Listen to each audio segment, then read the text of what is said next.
Danessa, I feel so weird asking this question, but it's the same first question, and I'm always apologetic about it. And I know your answer, so that's why it's weird asking you, but I want our audience to know it. And so the question is, what is your franchise story? How do you accidentally fall into franchising in the first place? Right. I think everybody's got their accidental into franchising story. I actually started out in accounting, and I was only going to do it for a few months until we moved back to California. I started out with then it was just Molly Maid, and just met an amazing team over there, and realized that there was something bigger than accounting over there. And so worked my way up and got the opportunity to learn so many different facets of franchising, everything from accounting to training to the legal aspect of it, compliance, franchise disclosure documents, to operations and training. So it was a great learning ground for me, which then opened the door to lots of other opportunities with other brands, and being able to do everything from a startup to more mature brands. So it's been fun. If you think back throughout that journey, at what point do you really understand franchising? You obviously have a job, but on day one, you probably don't understand all the intricate workings and politics and everything else. At what point does it all click? I don't know. Does it? I feel like there are days that I'm still trying to figure it out. It's interesting. I think where the rubber hits the road is when you get to spend some time with franchisees. I think that when you get to catch their fire in the belly, the fact that they have trusted you with their life savings to build a legacy for them and their family. I think that's when it really hits. And working with a great team is awesome, and having a great system is amazing. But franchisees it's where it's at. So, I started in accounting. You probably had some interfacing, but not a ton. At what point are you actually seeing franchisees in your career? Yeah. Uh, so, well, for me, I saw them at annual conferences. Yeah. And so whatever role it was, whether it was accounting, whether it was uh, compliance, whether it was training, I think the meeting them, seeing them, celebrating them at annual conferences, that was probably my biggest eye-opening moment of we're onto something pretty awesome here. Well, and part of the reason I'm going down this pathway, and I've been doing it with everybody that I've talked with, like you're in a job, you work for a franchisor, and you're starting to figure things out, and then there's some time that has to pass before you go to the first annual conference, and that's you inside. If Yeah. we zoom out of you or me not in franchising, we don't have much of a knowledge base, and Right. so the industry almost takes that for granted because we don't come out of the gates and educate people on what franchising is first. We skip ahead to saying this is what our brand is. Yeah. But yet it's so like there's so many delicacies to it, that to someone that doesn't understand franchising, we're almost like the second they fill out that form, we're almost expecting them to. Right, right. It's interesting. I think so. Uh, I told someone the other day that I've been doing this for almost 30 years. I've been in the franchising industry, which is one terrifying and shocking, but it just means I started when I was super young. But I I think you're absolutely right. And so as you try to explain to them what you do, because it's like, oh, crime scene, bio one, crime scene trauma cleaning. So what have you seen? And they're so disappointed to hear that everything I share with them is what has been shared with me. I'm not on scene.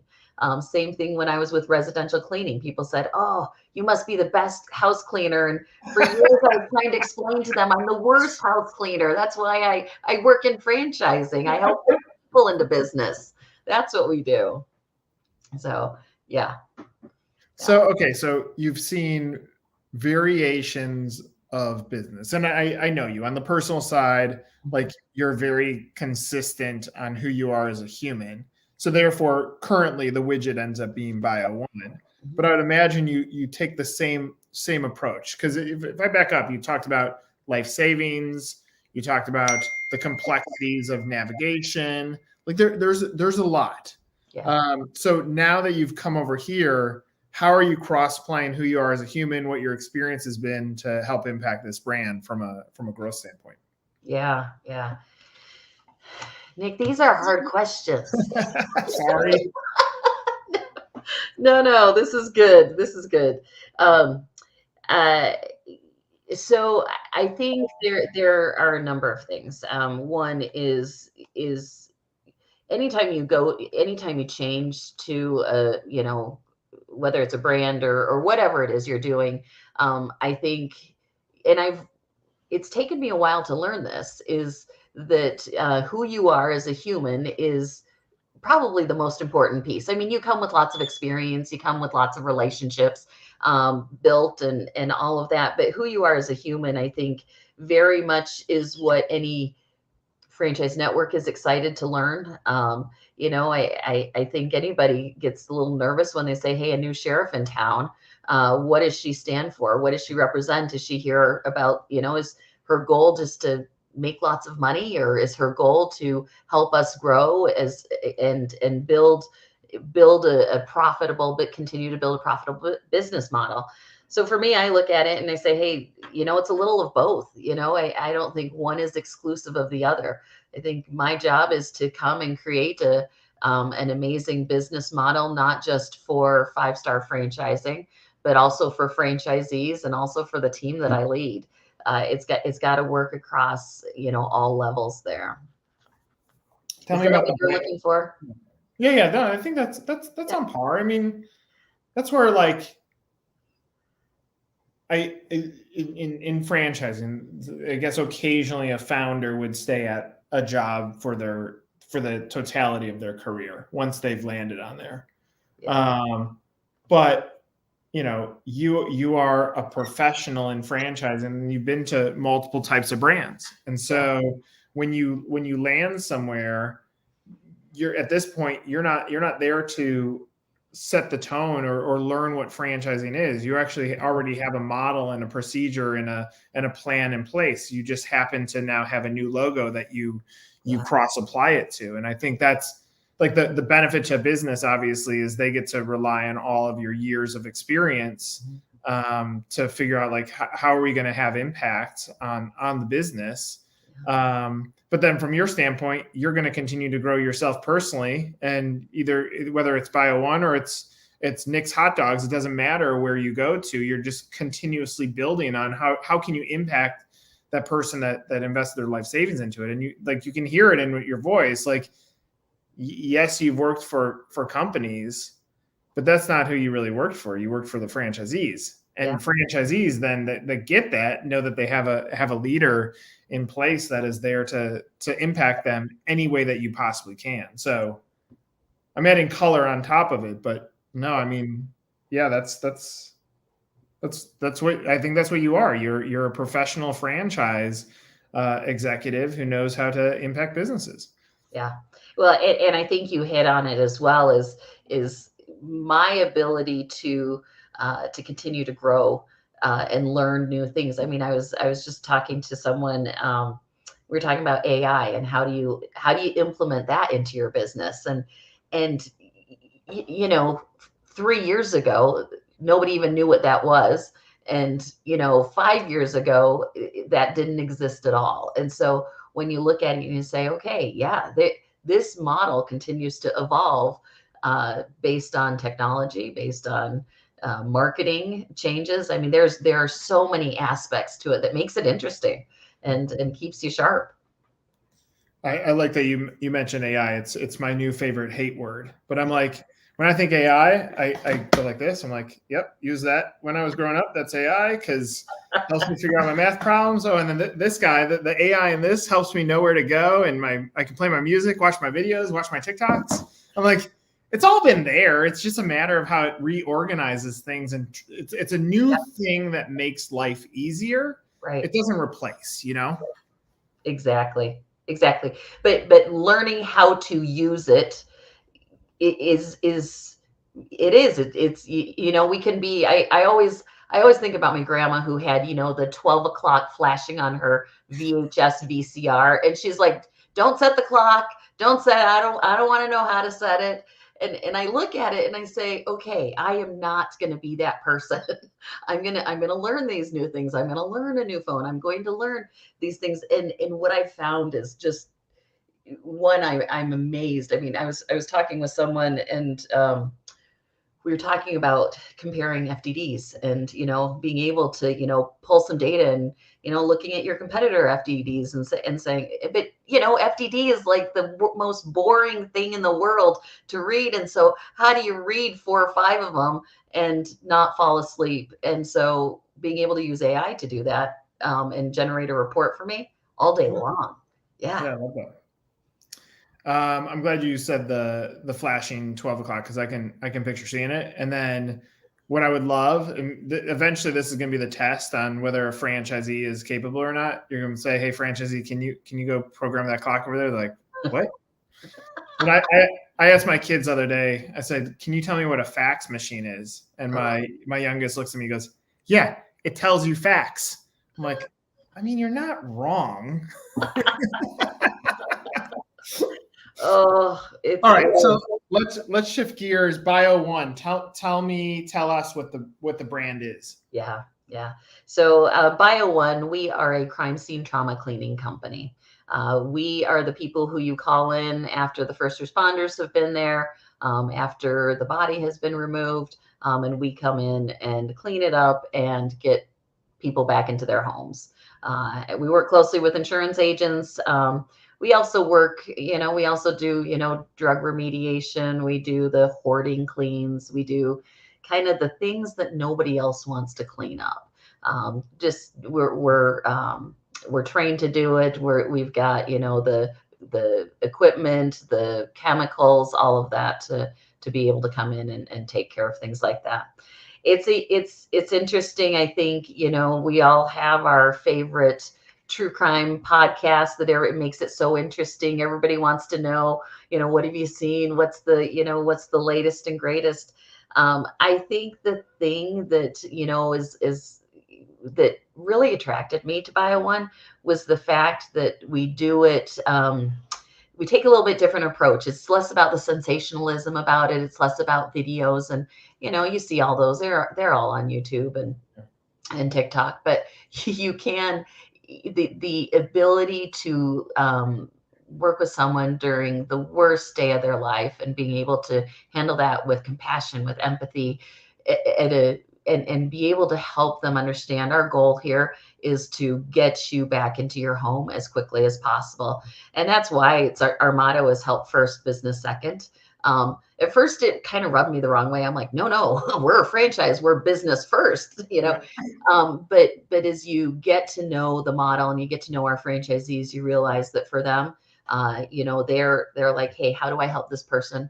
And then with that, we'll take care of the business piece of it after. But let's help you out. And you see it. I mean, you see it in our Google reviews. You see that people go online and they want to talk about the nice person who came and helped them on the worst day of their life, or when they couldn't be there for a loved one and was able to take care of it. It's really interesting. And being in home services for as long as I have, it's interesting to see reviews where consistently names are named. The Brian came to help me. Joe took great care to explain the process and didn't rush through it.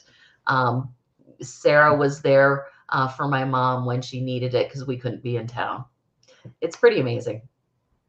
So I'm gonna play through a statement, and I want you to correct me at the end of it. As you're talking, I'm trying to figure out who's the persona of your franchisee, and I'm going to tell you what my perception is. Tell me how far off I am. So when you were in cleaning, you're not selling to cleaners. You're selling to people with a sales or marketing background or an ops background that can now operate the business and operate a staff. Like, your franchisees aren't the ones that are typically going and cleaning the home. They're setting up a business model. When you're working in property management, you're finding someone that can operate a business. If I'm thinking here as you're talking, I mean, my gut would go towards someone that would be very similar to that of a senior care franchisee. But when I'm thinking through this persona, someone in senior care tends to have gone through a challenge with an aging parent that they understood like the difference this would make. They're not the caregiver then anymore. They're still a business owner, but they've gone through some sort of trauma that makes them be able to resonate with them. So I start going there. I would guess my doubt is that it's not someone that went through the trauma of needing a bio one. It's more so someone that has gone through a moment of empathy or compassion and now has decided to go in business. How far off am I? You're close. Okay. So many of our franchisees are former first responders. So they've seen it. They understand the need for it. They recognize that there's that there isn't an industry for this yet, or there is a huge need for it, but not, there aren't many companies that do this. So we have quite a few former military, former first responders, police chiefs, sheriffs. This is, they've been in the home when the family looks at them and says, well, now what? Now what happens? And sometimes the answer is, well, do you have a church lady, or do you have a neighbor, or do you have, someone who can help take care of this? And so being able to help them understand, one, that your homeowner's insurance most of the time will cover this expense. Yeah. And two, that, there's a company you can just call and they'll be there. I mean, we're a 24/7 business. But the interesting thing is, that's kind of where we started. That's what we've done. But more and more what we're finding is that this actually works really well as an executive model as well. And so we have folks who will start a franchise. They'll come in, they'll build one up, and then they'll buy a second business, whether it's in the same contiguous area or whether it's across country. And so we've got quite a few franchisees who have multiple businesses. They've got great general managers there who are empathetic and convey, the skill sets needed there, sales and marketing mindset, lots of networking, lots and lots of networking. We're not we're a service that is needed immediately. People aren't shopping us. And so for that, a lot of our business comes from referral networks that we've built, lots of relationships with police officers, lots of relationships with victim advocate groups. So does your competition, is it really more mom and pop because there's not a lot in the space? Yeah, there's not a lot. They're coming, of course. But with that, you get the mom and pop, you get the church lady, you get independents. Yeah. You get some of your restoration folks. Yeah, sure. Yeah. So, all right, Danessa, talk to the ghost out there. They've listened to us thus far. They're thinking about moving forward. What do you want them to know about the business that maybe we haven't talked about so far? Yeah. So one of the things, and a lot of times people say, oh gosh, I don't know if I have the stomach for that. I mean, it's kind of gross. But I think the other piece that people don't think about as much is the personal satisfaction they get from doing this. So like most franchise brands, we do our franchise business review annual survey. And one of the things that we saw is that our franchisee satisfaction is off the charts. They love, and we, we are the definition of a non-sexy brand. I mean, there are very few things that are really sexy about what we do. But as you talk to our franchisees, the thing that they talk about is the fact that they are very tied to their community. They're able to give back to their community and have an amazing business model that goes along with it. And by the way, our widget is that we clean up these things. So it's interesting. I think people sometimes don't give enough credit to that. But as they go through validation with our franchisees, they will consistently hear that. I mean, what I love about your approach, and it's always been this way. You're a no BS person. It's very, very honest. And to a franchise buyer, if they can stomach the business that this is in, then it's not overly hard figure out the why you why now. You're buying because of you and your leadership style, and saying, look, we are the opposite of sexy business. You do a really good job at branding, though. Like, you make it look cool. I could never do it. I think I would cry too much, and then two, I'd probably throw up too much. So maybe there's some sort of business there that I should create, is after you've gone through this, what does the recovery look like? But right. I'm a big fan of yours. It doesn't matter what brand you go to. I'll be a big fan of that brand. Appreciate you sharing the story with me and talking through this. Oh, likewise, Nick. Always. Another episode of Meet the Zor. See you, everybody.